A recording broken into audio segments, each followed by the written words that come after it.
Gold trusted gold buyers. మీరు తాకట్టు పెట్టిన బంగారాన్ని విడిపించి ఈ రోజు ఉన్న మార్కెట్ ధరకు కొనబడను. మదర్ ఎమోషన్ అండ్ మావయ్య ఎమోషన్, మావయ్య అలీ సార్తో ఎమోషన్, అది బాగా కనెక్ట్ అయ్యాను సార్. అంటే ఇద్దరు కెమిస్ట్రీ బాగుంటుంది ఇందులో, మా ఇద్దరు, నాది మాలవికది. సో అది కూడా ఎంజాయ్ చేస్తారని అనుకుంటున్నాను. అంటే థియేటర్కి రప్పించే అంశాలు అంటే ఇప్పుడు ప్రజెంట్ ఓటీటీ బాగా అంటే చిన్న సినిమాలకు థియేటర్కి రావట్లేదు కదా. అంటే థియేటర్కి ఖచ్చితంగా రప్పించగలిగే అంశం ఎమోషనా, ఎంటర్టైన్మెంటా ఏంటి అసలు? Entertainment and emotion. ట్రైలర్ రాబోతుంది, ట్రైలర్ చూస్తే డెఫినెట్గా వస్తారని అనుకుంటున్నాను. ఆడియన్స్ అంటే ట్రైలరు టీజరు చూసి ఆడియన్స్ డిసైడ్ అయిపోతారు ఈ సినిమా థియేటర్లో చూడాలో వద్దా అని. అవును సార్. సో డెఫినెట్గా ఆల్రెడీ మన టీజర్ అనేది అందరినీ ఖచ్చితంగా బాగుంది. టీజర్ అనేది అందరు ఇంప్రెసివ్గా ఉంది. ట్రైలర్ బాగుంటుంది సార్. ఓకే, ట్రైలర్ మంచి కట్ చేశారు. ఓకే, అది చూసి వస్తారనుకుంటున్నాను, చూడాలి. సార్ హీరోయిన్ క్యారెక్టరైజేషన్, హీరోయిన్తో మీకున్న కెమిస్ట్రీ కానీ ఎలా ఉండబోతుంది ఈ సినిమాలో? అంటే ఫస్ట్ టైం సిగ్గుపడ్డాను అంటున్నారు ఆ అమ్మాయితో చేయడానికి, అంటే కొన్ని సీన్స్ అంటే రొమాంటిక్ సీన్స్ చేయటంలో ఏంటి, ఎలా ఉండబోతుంది? చాలా స్ట్రాంగ్ క్యారెక్టర్ సార్ సినిమాలో. ఆల్మోస్ట్ ఇద్దరిది సేమే ఉంటుంది అనమాట. వెయిట్ ఒకరు తక్కువ ఒకరు ఎక్కువ అలా ఉండదు. తనది చాలా స్ట్రాంగ్ క్యారెక్టరు అండ్ బాగా ఆట పట్టించే అమ్మాయి. ఆట పట్టించే అమ్మాయి ఎట్లా కలిసిద్ది అన్నది కూడా బాగుంటుంది సినిమాలో. ఎలా కలుస్తాము అన్నది సెకండ్ హాఫ్లో. ఆ అమ్మాయి సీన్స్ బాగా ఎంజాయ్ చేస్తారు. అమ్మాయి వైపు నుంచి వచ్చే కామెడీ ఎంజాయ్ చేస్తారు. అంతే సార్, వెరీ ఎనర్జెటిక్ క్యారెక్టర్ తనది. అంటే జనరల్గా మీ సినిమాల బడ్జెట్లతో పోల్చుకుంటే ఈ సినిమా కొంచెం బడ్జెట్ ఎక్కువైనట్టుగా అనిపిస్తుంది, చాలా రిచ్గా కనిపిస్తుంది, క్వాలిటీగా. అంటే ఫ్రేమింగ్స్ అన్ని చూస్తే చాలా క్వాలిటీ అవుట్పుట్ ఉంది. బడ్జెట్ కూడా పెరిగినట్టు అనిపిస్తుంది. ఆ ప్రెజర్ మీ మీద ఏమైనా ఉందా? అరే నా మీద ఎంత బడ్జెట్ పెట్టేస్తున్నారని ఒక ప్రెజర్ అది ఉంటుంది సార్. ఇంకా అది ప్రతి సినిమాకి ఉంటుంది, ప్రతి సినిమాకి ఉంటుంది. మనకి ఉన్న దాంట్లోనే ఉన్న మార్కెట్ దానికి దాటెళ్ళొద్దు అని ఉంటుంది. ఇప్పుడు ఆయన ప్రొడ్యూసర్తో మాట్లాడుతున్నప్పుడు అదే చెప్తాను, కొంచెం ఎక్కువ పెడుతున్నారు అంటే పర్లేదు, నాకంటే ఈ ప్రొడ్యూసర్ ఎక్కడ కాంప్రమైజ్ అవ్వకూడదు అని అనిపించుకోవాలి నేను అని అన్నాడు ఆయన కూడా. ఓకే, సో కొంచెం పెట్టారు, సేఫ్ సేఫ్ అవ్వాలని కోరుకుంటున్నాను. సార్ ఎలా అంటే ప్రొడక్షన్ వాల్యూస్ మీకు ఎలా అనిపించినాయి ఈ సినిమా? అది ఎక్కడ కాంప్రమైజ్ అవ్వలేదండి ఎవరు. మంచి మంచి టెక్నీషియన్స్ని తీసుకొచ్చారు. మనీ సార్ కూడా మంచి ఫ్రేమ్స్ పెట్టారు, బాగా చూపించారు అందరినీ. ప్రొడక్షన్ మ్యూజిక్ కూడా ఖచ్చితంగా ప్లస్, చాలా బాగా ఇచ్చారు. సాంగ్స్ అన్నీ బాగున్నాయి అండ్ బీజిఎం కూడా చాలా బాగా ఇచ్చారు ఆయన. సో రతన్ గారు కూడా చాలా ప్లస్. అందరూ బ్రహ్మకడ్లి గారు ఆర్ట్, ఆయన కూడా చాలా బాగా చేశారు. కొంచెం అందరూ మంచి స్ట్రాంగ్ టెక్నీషియన్స్తో చేస్తున్న ఫస్ట్ సినిమా అనుకుంటాను నేను. అందరూ కొంచెం పెద్దోళ్ళతో చేస్తున్నారు.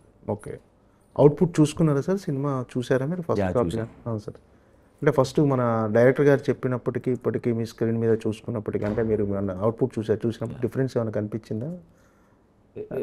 అండ్ డిఫరెన్స్ అంటే బాగా వచ్చిందండి. అవుట్పుట్ ఆయన చెప్పిందే తీశారు, చాలా బాగా వచ్చింది. ఇంకా రతన్ గారిది ఇంకా కొన్ని యాడ్ అవ్వాలి. సో యాడ్ అయిన తర్వాత కూడా చూడాలి ఎట్లా ఉంటుంది.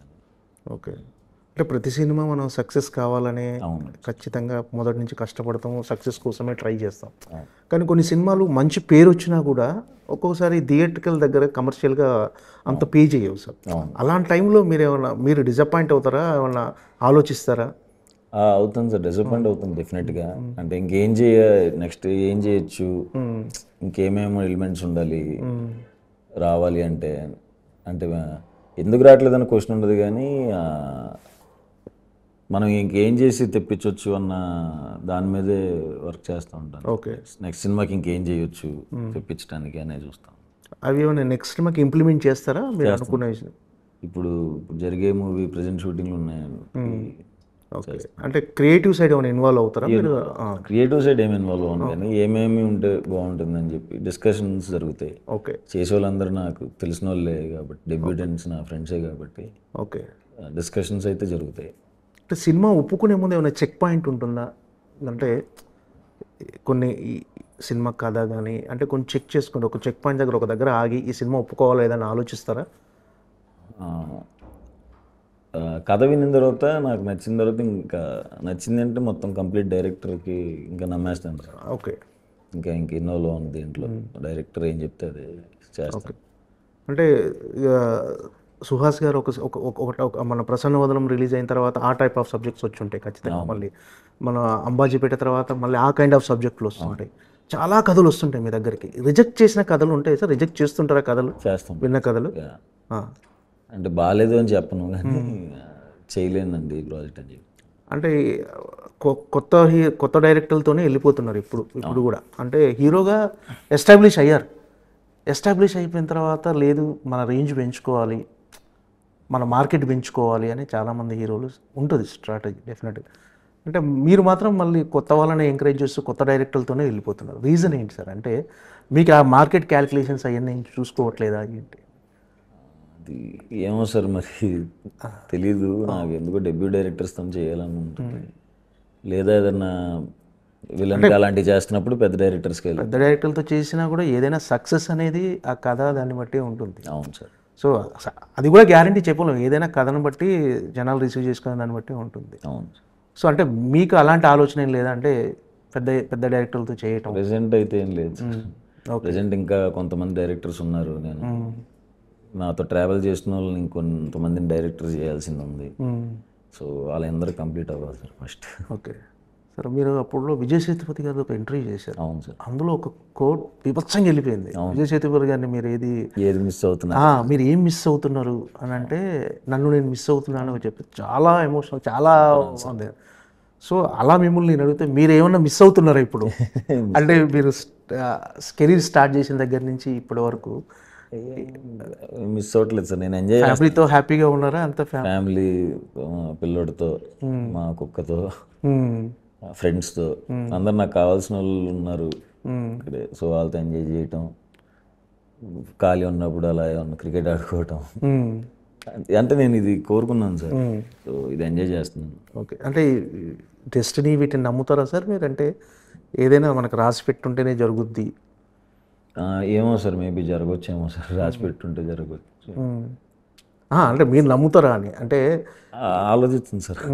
ఒక విజయవాడలో అక్కడ వీధుల్లో తిరిగిన సుహాస్ ఈ రోజు వచ్చి హీరోగా టాలీవుడ్లో వన్ ఆఫ్ ద కలిసి వచ్చింది అదృష్టం అని అనుకుంటాను సార్. అదృష్టానికి టాలెంట్తో పాటు అదృష్టం కూడా కలిసి రావాలి అంతే. ప్యూర్లీ టాలెంట్ కాదు, ప్యూర్లీ అదృష్టం కాదు, రెండు బోత్ సైడ్ ఉండాలి సార్. ఇంకేంటి సార్? అంటే హీరోగా పోతో పాటు క్యారెక్టర్స్ కూడా అంటే హిట్లో చేసిన విలన్ లాంటి క్యారెక్టర్ మళ్ళీ అవకాశం వస్తే చేస్తారా? అవును సార్. ఇప్పుడు తమిళ్లో విలన్గానే చేస్తున్నాను సార్. అది ఇటు2లో లాస్ట్లో వస్తాను. ఇందులో స్టార్టింగ్ నుంచి వెరీ స్ట్రాంగ్ విలన్ ప్లే చేస్తున్నాను సార్ తమిళ్లో. అంటే మీ యాక్టింగ్ బాగా నచ్చి ఏ హీరోల దగ్గర నుంచి ఎక్కువ ఫోన్లు వస్తుంటాయి సార్ మీకు? మామూలుగా మీ సినిమా చూసిన తర్వాత ఏ హీరో అయినా ఫోన్ చేసి అభినందిస్తుంటాడా? చేస్తారు సార్. నాని అన్న చెప్తారు, నాగ చైతన్య అన్న కానీ, నేను వర్క్ చేసిన హీరోస్ అందరూ చెప్తారు సార్. ఓకే. అందరూ నేను ట్వీట్స్ పెడతా ఉంటారు. సాయిధరం తేజ్ అన్న, అందరూ చాలా చాలా మంచి వాళ్ళు. నాకు కూడా ఏమన్నా బాగుంటే జెన్యున్గా బాగుందని చెప్తారు సార్. ఓకే. ఫైనల్గా ఓబామా అయ్యో రామా అనే సినిమా ఎందుకు చూడాలి అని ఆడియన్స్ క్వశ్చన్ చేస్తే మీరు ఇచ్చే సమాధానం ఏంటి? అంటే మాకేమి ఇవ్వబోతున్నారు అనే వాళ్ళకు మంచి టైం కేటాయించి చూడాలి. మంచి ఎంటర్టైన్మెంట్, మంచి ఎమోషన్, మంచి పాటలు, అంతే సార్. మంచి ఎంటర్టైన్మెంట్, ఎమోషన్, మంచి పాటలు ఉంటాయి. అవి ఎంజాయ్ చేయడానికి చూడవచ్చు. పర్టికులర్గా ఈ సినిమాలో చాలా అందంగా కనిపిస్తున్నారు, చాలా క్యూట్గా ఉన్నారు మీరు. నేను మిగతా సినిమాలతో పోల్చుకుంటే మా మణికందన్ సార్ దయ్య అనుకుంటా. ఆయన చూపించారు.